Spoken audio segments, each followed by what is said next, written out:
गेली अनेक वर्ष प्रलंबित असणाऱ्या अंगणवाडी सेविका तसेच अंगणवाडी मदतनीस यांच्या संबंधित प्रलंबित असणारे प्रश्न सोडवण्याच्या निमित्ताने शासनाकडे सतत पाठपुरावा करून देखील उपाययोजना न केल्याने अंगणवाडी कर्मचाऱ्यांना वारंवार मोर्चे वारंवार निदर्शने करावे लागत आहे।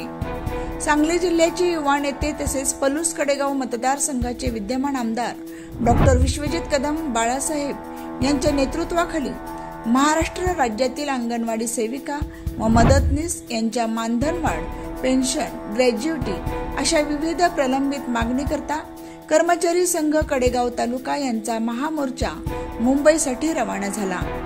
या अंगणवाडी सेविका व मदतनीस यांचे समाजासाठी व गावातील विविध उपक्रमांसाठी मोलाचे योगदान असते। त्यांना त्यांच्या या मोर्चात मदतीचा हात देत त्यांचा प्रवास सुखकर व्हावा यासाठी माननीय आमदार डॉक्टर विश्वजित कदम यांनी त्यांना प्रवास बसची सुविधा उपलब्ध करून देत आपला पाठिंबा दर्शवला।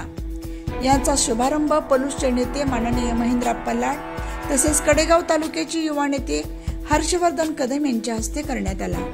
लोकप्रतिनिधींनी आपल्या भावना समजून घेत केलेल्या मदतीबद्दल सर्व अंगणवाडी सेविका व मदतनीस यांनी आमदार विश्वजित कदम यांचे यावेळी आभार मानले।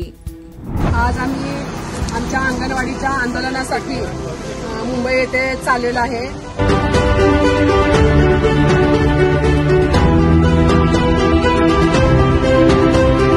परवा आपले माजी मंत्री विश्वजित कदम साहेब आमच्या कुंडलच्या दौऱ्यावर आले असता त्यांना आम्ही वाहनांची आमची काहीतरी सोय करावा, मला मुंबईला जायचं आहे असं सांगितल्यानंतर त्यांनी आम्हाला आज 4 एसटी बस पलूस तालुक्यासाठी सोय करून दिलेली आहे।